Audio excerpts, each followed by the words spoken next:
I'm playing with my new piece of equipment. I do. We are fortunate that through a grant and some donations, we've received an upgrade to our equipment. So we are actually videoing this coffee talk this morning and hope to have it on our website. We have been sharing the different programming opportunities we've had, and have a number of our members that live out of the area that are like, oh, I wish I could come, but I'm in Minneapolis, or I'm in fill in the blank. And so we're hoping to start sharing some of it, and we've finally been able to get the equipment we need to make that happen. So this is our first guinea pig demonstration, so lucky me, I'm the guinea pig, so to speak. But thank you all for coming.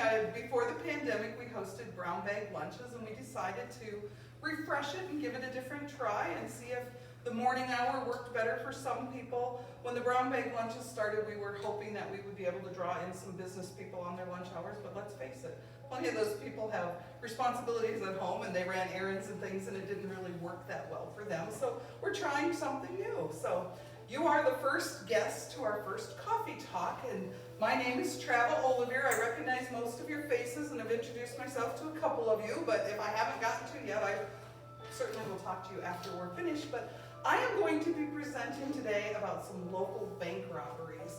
And as you can see on my screen up here, we're going to talk about some bank robberies at the Holland State Bank and the Holland National Bank, Farmers and Merchants State Bank in Brewston, the Island State Bank, and the Pipestone National Bank. So there were a number of bank robberies that happened in Pipestone County in the early years, and that's what we're going to look at. So the first one is the Holland State Bank. This is an image of that building, more modern than back in 1916 when the robbery happened. But in 1916, during the day, there was a robbery. Two thieves entered the Holland State Bank. They were observed by citizens of the community going into the bank. They heard a lot of ruckus. There were some shots fired. Nobody was nobody was injured in it. As they heard the shots, people started to take cover. There was a nearby drugstore in Holland, and they ducked behind the drugstore that was located there. The thieves fled the building and hopped on a handcar for the railroad and started pumping their way out of town, while the citizens of Holland fired shots back at the thieves in an effort to keep them from escaping.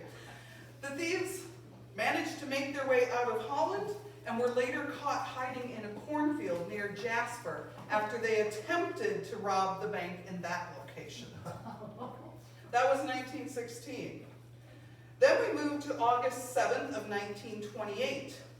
There was a robbery at the Holland National Bank, and this is an image of the building. It was later, Howard's Bar was one of the businesses that was in it, but this was the building that was the Holland National Bank.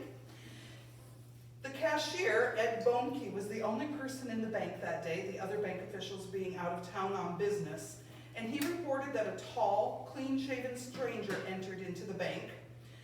He had been seen prior to the robbery driving around town in a Dodge Brothers car.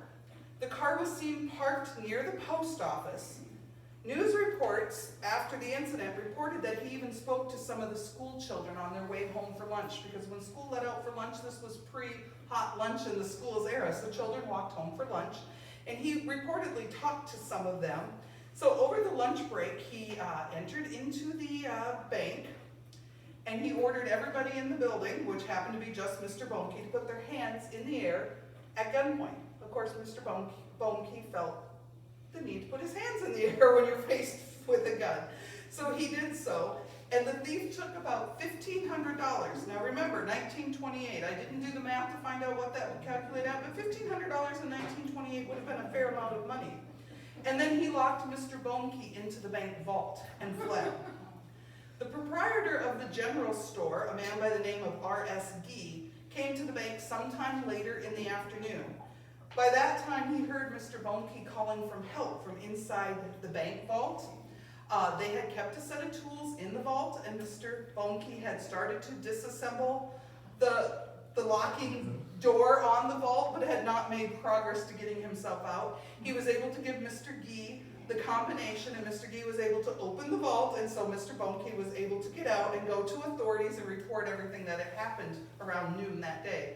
Of course, enough time had passed that the robber was completely gone from the area, and they had no true suspects, and they didn't really hope to locate the thief because so much time had passed.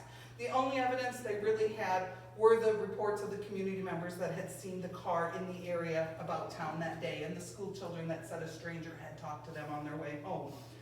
So it remained largely unsolved for a number of times, but if you're looking at my screen, you see that we have a suspect. So we're going to get back to this in just a little bit. Also, there was a second robbery. If you look to the far side, on April 27th of 1933, so about 5 years later, the same bank was robbed a second time. This time, Paul Rico, the bank president, was in the bank, as well as Mr. Bohnke was still an employee and had the unfortunate luck to be twice the victim of being involved in a bank robbery.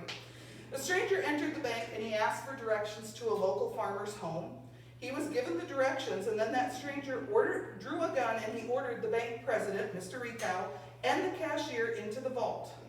The robber wasn't quite able to get the door securely locked before Mr. Rico and Mr. Bohnke were able to grab guns that they now kept in the bank vault.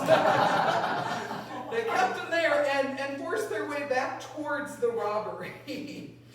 And they fired shots at the robber. The robber said that, stop shooting, I'll surrender. But as he said that and they let down their guard, he opened fire and he fired at Mr. Rico, and he struck him in the knee with one of the shots that was fired. The wound, or the bullet, did not hit the bone, so it was not considered a serious injury. He didn't suffer long-term ill effects from it, but he was shot. The robber fled the building, and Mr. Bohnke took the gun that he had grabbed from the vault, and he actually fired through the bank window at the suspect, breaking a hole in the window as he did so. The suspect escaped in a Chevrolet coupe with a license plate that witnesses saw, so they had a license plate number. The suspect was described as about 6 feet tall, wearing a gray coat and cap. A man by the name of Gerard Gravens was later arrested in South Dakota for having stolen license plates off cars in the Faulkton, South Dakota area. And he was serving time in a prison in Redfield, South Dakota, and the newspaper reports don't tell me if he maybe talked a little too freely to fellow prisoners or what, but somehow the prison officials in Redfield became aware that he had talked about carrying off this bank heist in Holland, Minnesota. So they took an image, a photograph of this Gerard Gravens to Holland, and Mr. Bohnke was able to positively ID him as the shooter. And so Gerard Gravens, after completing his time in Redfield, South Dakota, was then turned over to the Minnesota criminal courts and served another term of time in prison for his crimes in this location. Still hasn't addressed the subject of Herbert Spooner in that first one, but we're going to get to him soon. So now we are to the Rootton bank robbery. This is an image of the bank. You see that suspect? I heard the giggling and said the same guy. That is right. And if you look back, that first robbery happened August of 1928, and the Rootton one happened in September 1928. So yes, they do become tied together. In this case, in September of 28, an unknown man walked into the Rootton bank and he asked the teller, Lillian Anderson, to take the $5 bill he had and make it into change. And he would like 4 $1 bills and a silver dollar, which she did. As he turned to leave, he was acting as if he was putting the money, counting the money and putting it in his pocket. But he instead pulled out a revolver and held it towards Anderson. He ordered Anderson and another bank employee named Ralph Gertie, who was the cashier, to put their hands up, to close all of the shades in the bank, and to give him all of the money. He attempted to lock them in the bank vault, but the vault was on a timer because there had been a rash of bank robberies starting to happen. So a lot of the banks had gone to a little more modernized equipment. So because of the timer, the vault wouldn't lock. He fired a shot in the air to scare them, and then he fled the bank in a Dodge Victory sedan, and there was a license plate on it, and witnesses did see it. He had about $2,300 cash from the teller's drawers and things that he was able to access before he fled. He was followed out of town by a man by the name of Mel Williams and another one named Raymond Madsen, who were citizens that happened to be in the area and hearing the gunshots, went to find out what was going on. They pursued for a while, but soon lost him on the gravel roads and the back ways. Another bank employee, Artie Rodge, happened to be in the building. Because witnesses had provided the license plates number, he was able to contact authorities and have that license plate number traced. And it traced back to a Mr. H.E. Spooner of Tracy, Minnesota. Mr. Rodge made a call to the Tracy Bank and discovered that Spooner had recently purchased the new car, and it fit the description of the one that was used in the robbery. Knowing all of this, Rodge then drove to Marshall, which is the county seat in Lyon County, where Tracy is located, to report everything that he knew to the authorities in that location, and his suspicions that Mr. Spooner was probably responsible for this robbery. While he was in the Lyon County Sheriff's Office, a gentleman walked in to report that his license plates had been stolen from his car. Turned out to be none other than Herbert E. Spooner. He was a victim of the wrong place at the wrong time, I guess, because a complaint was being made about him as he was trying to hide evidence and claim. He had literally removed his license plates, and they were later found in an abandoned well on family property. So he was hiding the license plates and trying to claim victim, and probably trying to get an insurance settlement on this new car. So he was arrested and brought to jail in Pipestone. He was also considered to be a suspect in the Holland robbery from the month prior, only because of the fact that they were close together and close in location, and he was from the area, and it made him a somewhat minor suspect, but the first real lead they might have to somebody that was known to rob banks in the area. So the authorities then, from Pipestone, where they're holding him, traveled to Goodwin, South Dakota, which happened to be where Mr. Spooner's parents lived.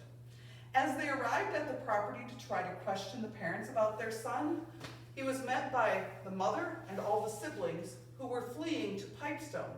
They had been called by authorities in Pipestone. It turns out that the father, Mr. Spooner's father, had been found deceased in a hotel room in the Saratoga Hotel in Pipestone, and they were called to make an ID of the body.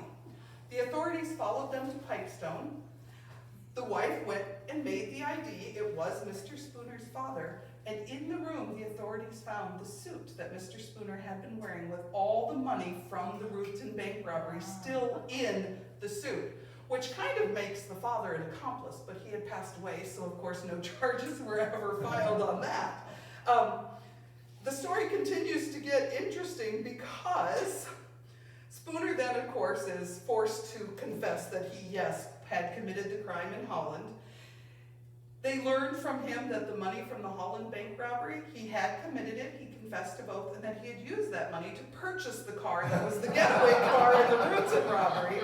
And those missing license plates were in an abandoned well on his parents' property, which he was able to tell them where it was, and they were able to recover those. Spooner was sentenced to 20 years of hard labor in Stillwater. While he was in Stillwater, he actually confessed to having robbed 5 area train depots the year prior to starting to rob banks. And when asked why he had turned to doing this, his response was that he liked to live the expensive life. Then we move on to Island.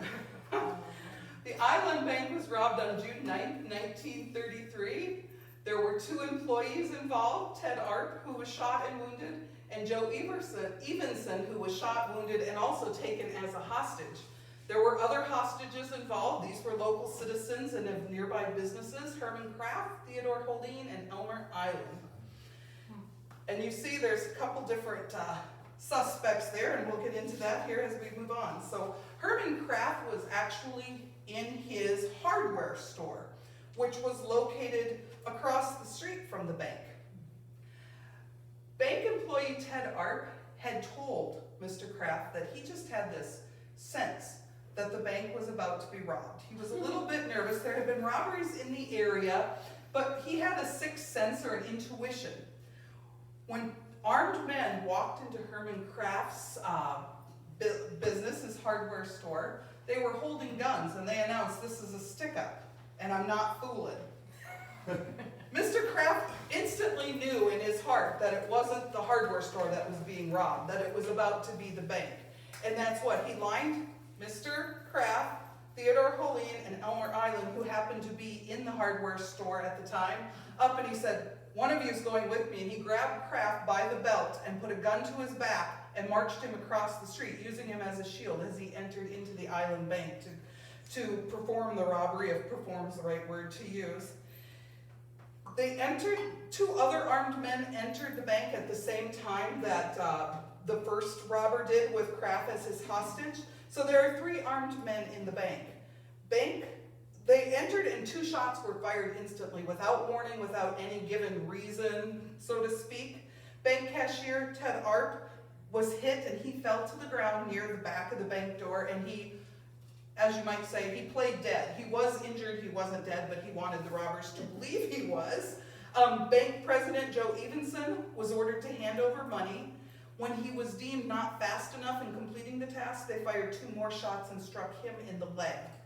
The criminals fled the bank with about $1,500, and Kraft and Evenson were taken as hostages, and Ted Holeen, who had also been in the hardware store and wasn't taken across the street, he went out trying to find authorities, trying to find help, citizens with guns, anybody to help. So he happened to be on the street, and he was grabbed at gunpoint and taken hostage as well.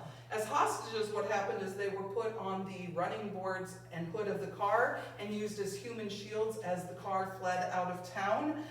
There were 3 other robbers in the back of the car at the same time with machine guns, and they fired machine gun out of the back window of the car to ward any would-be followers off from following them out of Island as they were fleeing. Later, they had a partial license plate number, but they didn't have a lot of witnesses had been able to provide some of that, but there wasn't a lot of evidence or leads. So it took about 3 months before authorities started to put pieces together. There had been a bank robbery in Huron, South Dakota, and in Kaler, South Dakota, as well as a small gas station that was robbed in Brookings. And the getaway car and the size of the group of people and things like that made authorities start to believe that all of these robberies were somewhat connected to each other. A few weeks later, they caught Floyd and Tony Strain, who were known criminals in Sioux Falls, and they were hiding out in an abandoned riding academy. They were charged by South Dakota authorities, because they were found in South Dakota, on the Kaler and the Brookings and the Huron robberies. One of the individuals that had been wounded in the Kaler robbery later died of his injuries, so they not only were charged with bank robbery, they were charged with murder, and they were convicted in South Dakota and they were sent to prison.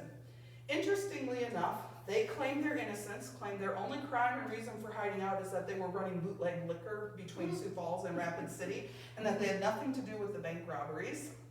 So they claimed that, and their attorney filed appeal, and they were later released because they claimed they had a witness that could keep them out of the area of those robberies. They claimed it was a female, and she had not been allowed to testify, and that is what led to their overturning. So they were released from prison in Sioux Falls and turned over to the Minnesota authorities. And in Minnesota, they were found guilty of the Island Bank robbery, and they were sentenced to time here. They did spend many years in prison in Minnesota, but not as many as you would think. They were paroled in 1946, and this crime happened in 1933. So really only 13 years, not as long as you might think for a bank robbery. Interestingly enough, because I have another suspect here, is Claire Gibson, and the reason I have him is because Claire Gibson was also a known bank robber, and after the Strains were sentenced for the robbery and serving time, he was caught on another case and he admitted to the Island Bank robbery. The Strains were not released, no further trial was ever held, so the Strains remain convicted for the robbery, but there is question if they actually were the real robbers in that case. It could have been Claire Gibson. We move forward to Pipestone, and this is an image of the Pipestone National Bank. Pipestone National Bank was sitting across the street from us, where the parking lot of First Farmers and Merchants National Bank is today. That's where it was. So the bank was in the corner of the building. And on September 30th of 1933, 3 armed men entered the Pipestone National Bank, while 3 others waited in a blue Packard sedan. Upon entry into the bank, Bank President Arthur Walker was ordered to the floor at gunpoint by one of the men. Cashier Walter Lang was ordered to do the same by another one of the suspects, and all the other bank employees were ordered to stand facing the wall. The 3rd armed man that had entered the building ordered one of the bank employees, a woman by the name of Marie Britt, to open the vault. She informed the robber that the vault was on a timer and that it was unable to open, and she was able to convince him that that was the case. And so the man had to settle for what he could get out of the cashier's drawers, which amounted to about $1,800. The suspects then fled. They took Marie Britt and 2 other employees that had been lined up against the wall, Ruth Walker and Ruth Conrad, hostage. And they also, as in the last case, were used as human shields as the robbers fled. They were on the running boards in the hood of the car to avoid anybody firing at them as they left. So they were taken north out of town along Highway 75, and the women were later dropped off north of town to walk their way back. Eventually, the car was found abandoned near Lamberton, but they didn't have any of the suspects. But while all this was happening inside the bank, a police officer by the name of Ed Moe was patrolling through the streets, and he noticed the sedan parked in front of the bank, and he noticed that one of the tires was parked up on the sidewalk. And so he approached the car to try to find out what was happening, and he was met by the head of a sawed-off shotgun. So Ed Moe was not literally a hostage taken out of town, but somewhat hostage during the whole thing too. Authorities were aware that it was happening, but unable to do anything about it at the time it was happening. The car license plate number was recorded. It was learned that it had been stolen about a week prior from Lincoln, Nebraska. As I said, it was discovered later abandoned near Lamberton. The suspects were believed to be a group of men who had escaped from an Indiana penitentiary about a month prior. 3 days after the Pipestone robbery, there was a bank in Springfield, Minnesota that was robbed in a similar fashion. It took 5 years, but eventually all of the culprits were apprehended. The first one was a man by the name of Thomas Runyon. He was involved in a robbery in Iowa, and he actually was caught and confessed to multiple robberies, including the one at the Pipestone National Bank. And he was key in things because he cut a deal and named his accomplices. So he got less time because he threw the other suspects under the bus, so to speak. By naming those, then the authorities knew who they were looking for. Claire and Ira, his brother Gibson. Remember Claire Gibson that said he admitted it? So Claire and Ira were actually chased and surrounded in a cornfield in Colorado. Ira committed suicide to avoid prison time. Claire was captured, and that is when he admitted to the island robbery.